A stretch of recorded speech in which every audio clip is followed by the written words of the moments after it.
Kusangana kwatiri kuita zvakare paChibanda Media. Ndatirega iti mhanye tingokupai update sezvo muri kuziva zvoda kuitika mangwana musi wa22 November 2025. Ndo zuva rakamirwa navanhu vese kuti vaone Mudhara wedu achiita sei achipinda mumba. Saka ndatirega iti mhanye timbotaure naMudhara timumbonzwe kuti Mudhara zvakamira sei. Professor Chief Chibanzi. muri sei vachirenje? Ana inoda kubuda. Inoda kubuda nditi. Inoda kubuda nemufaro. Andiri kungozviona. Pane mumwe amboti 11 hours.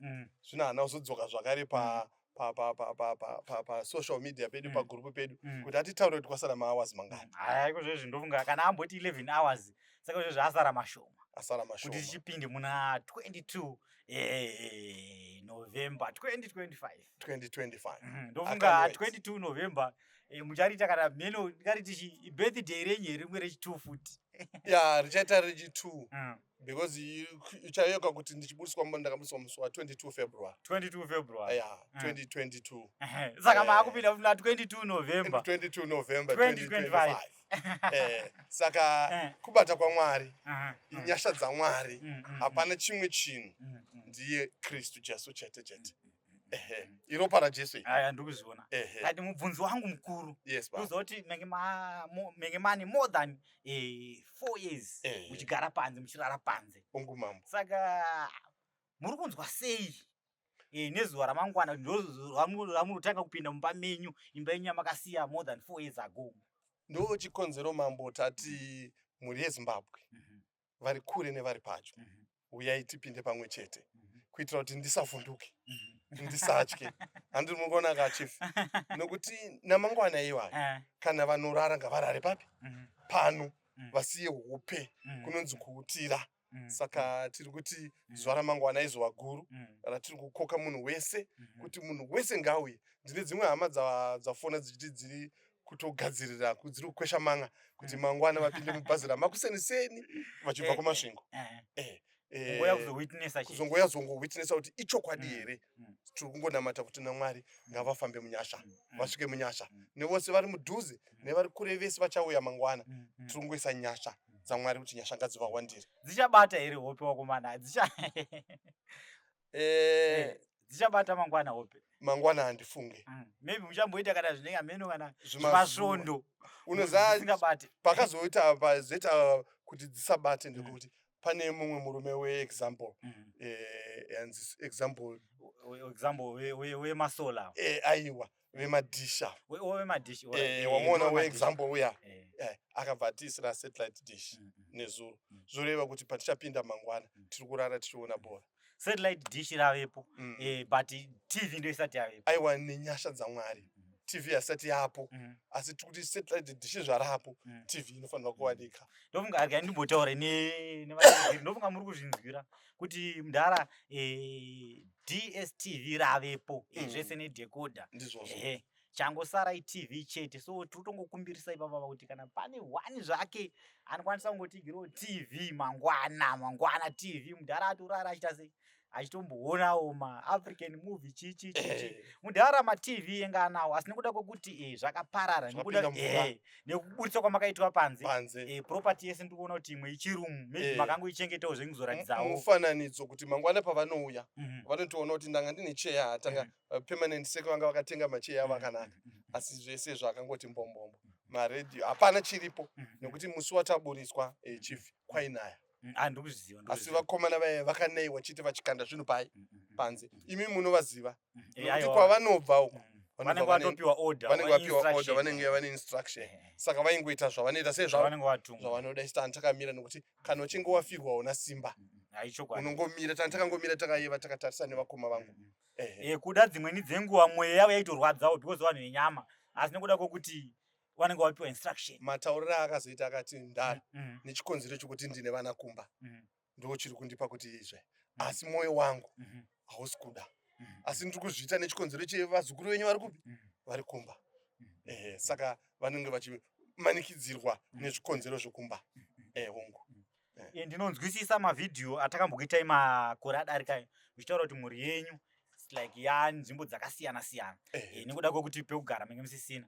Saka iko zvezvi muchaiunganidza here kuti idzoke pamba? I can't wait for that. Hakuna baba kana kuti amai vanoda kugara mwana wavari kure nawo.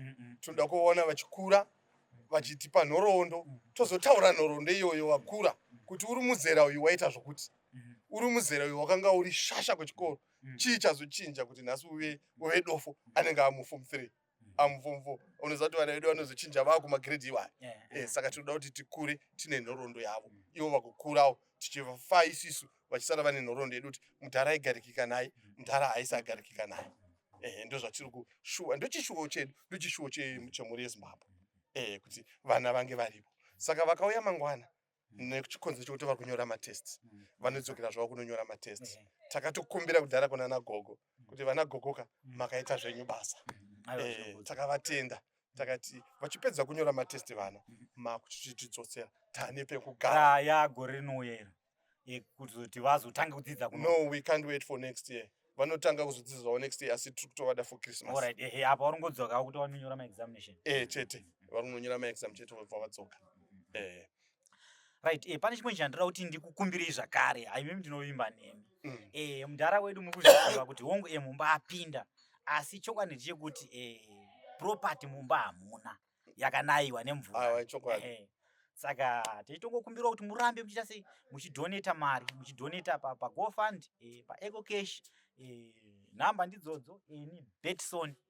Kuti mudhara kana achipindawo awakwanisa kuona mari kutengawo kafirijiwo, kastovhu, kachichichi, nekuti kutaura kunoku kwatiri kuita kunoku, pekutotangira chaipo atorina. Aiwa chifika, kwete kuti mudhara permanent sec. Permanent sec. Iwo mapermanent sec ari kunzokwa anozviziva zvavanoda. Mudhara anongoti akagara zvake paDS pake akwana. Permanent sec ndo vanozoda kuti vape mudhara mvura inotonhora. Chokwadi. Saka macontributions tinongokurudzira muri yeZimbabwe kuti macontributions ngaaramba achiuya zvavo, kuitira kuti mhuri yavachirenje ipindewo pakaita sei pakanaka.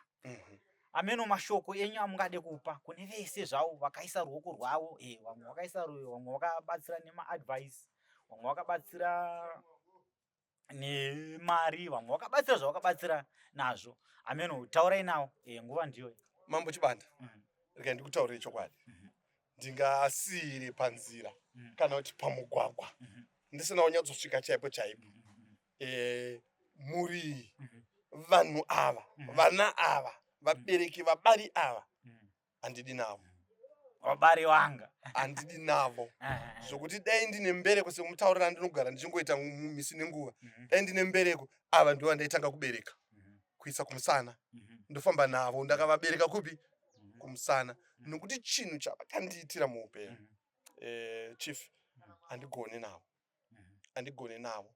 Zvokuti ndazvipira upenyu hwangu kuti panenge asangana nedambudziko kana rakafanana nerangu kana nerani anoda kuti tigotaura naye tichimudzidzisawo kuti aiwa shamati takabva nako kumunga hakuna ipwa, ngatifambe takadai tafamba takadai, ndiri pano. Ndiyo sevhisi yandinokwanisa kuvapa. Nokuvadzidzisa nokuvataurira kuti mhuri yeZimbabwe kana wasangana naye pamugwagwa hapana chaunobva ukati masikati, hapana chaunobva ukati manheru, hapana chaunobva ukati mangwanani, nekuti mangwana hauziva nokuyamura. Mazvinzwa kachifi. Mangwana uziva noita sei anokuyamura. Ndine mubvunzo wandoda kubvunza. Bvunzai zvenyu. Wandingakwanisa kuti ndivhare chirongwa chinisina kubvunza. Bvunzai mambo ndiri pano. Ndikuziva kuti makatanga kubuda pasocial media 4 years ago. Muchibuda ipapo maive nekutenda here kuti zvisvika kuti pasocial media pandiri kuenda apa ndo pachazobva hama dzichandibatsira, kana kuti pasocial media agenda yenyu yaive chii kuti muende pasocial media? Vakuru vakati mbudzi kuzvarira pane vanhu yati tandirwe imbwa. Saka ndakaona kuti dambudziko rangu nemakurira rakanga rakaita inini pache zvangu ndega ndaikwanisa kuritakura. Ndabva ndaenda pasocial media. Pamusi wokutanga ndichienda pasocial media chandakagona kuita kuverenga macomments, ndakaona kuti vanhu vazhinji vari kubatwa nenyaya iyi. Nyaya iyi yavarwadza. Enditika asi ndandati izvo vandadzokera mangwana ndakarwara ndakapiwa help nesocial media. Saka ndingati social media iyi inonzi social media yakanaka nekuti inotaurira ari koko semataurira ndaita wanzwa ndichitaura kuti pana baba vafona vachiti izvo izvozvi ndiri kugadzirira mangwana kuseni ndiri kukwira bhazi kubva kumasvingo. Pane vasikana vati mangwana kuseni vari kukwira bhazi kubva kugwero. Pana baba vari kuBedbridge vakati ndakundika kuuya vachirenje asi ndatumira sheti yekuti mupfeke. Muruzinzwa ka zvoreva kuti rwese irorwo rudo ruri kubva pasocial media. Vanhu wakaona munhu achienda pasocial media achiti ndiri kutsvaga data rekuenda pasocial media, munhu iyeye ane rudo nokuti chaanenge achitsvaga kutsvaga kuti vanhu vane matambudziko akaita sei, iye angabatsire sei kupinda ipapo. Saka inini ndinofunga kuti social media yakanaka.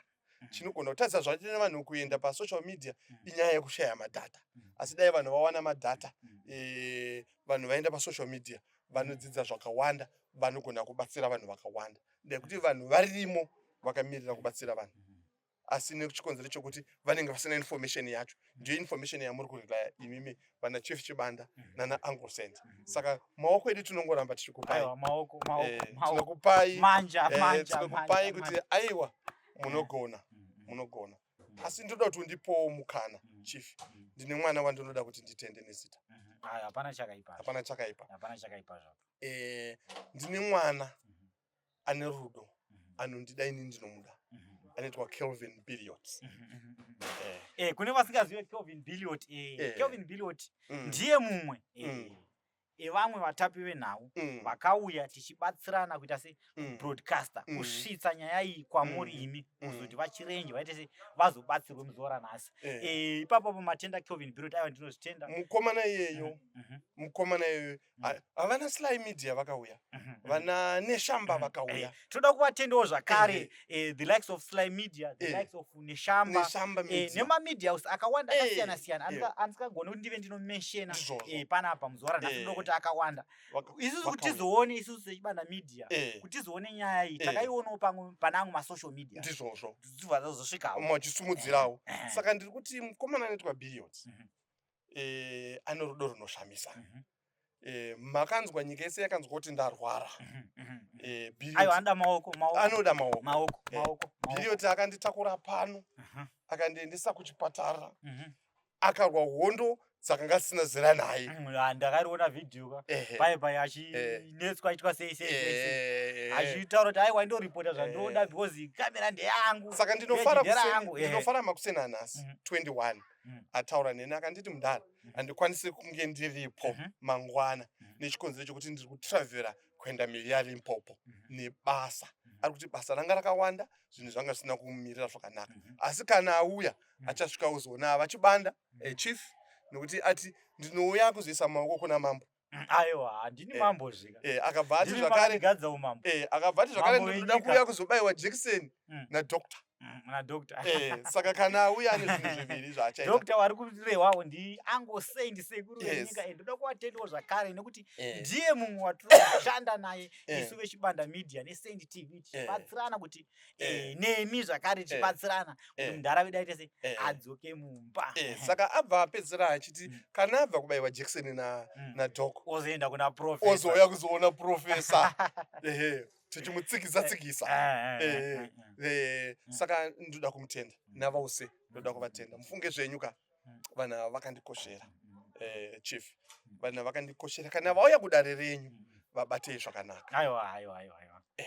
Kana vauya handichavaripise mombe, ndangovaripisa mbudzi huku. Musatore fertilizer yavo nembeu mambo, vapei nekuti vanhu ava vakaita sei vakanaka vakakosha.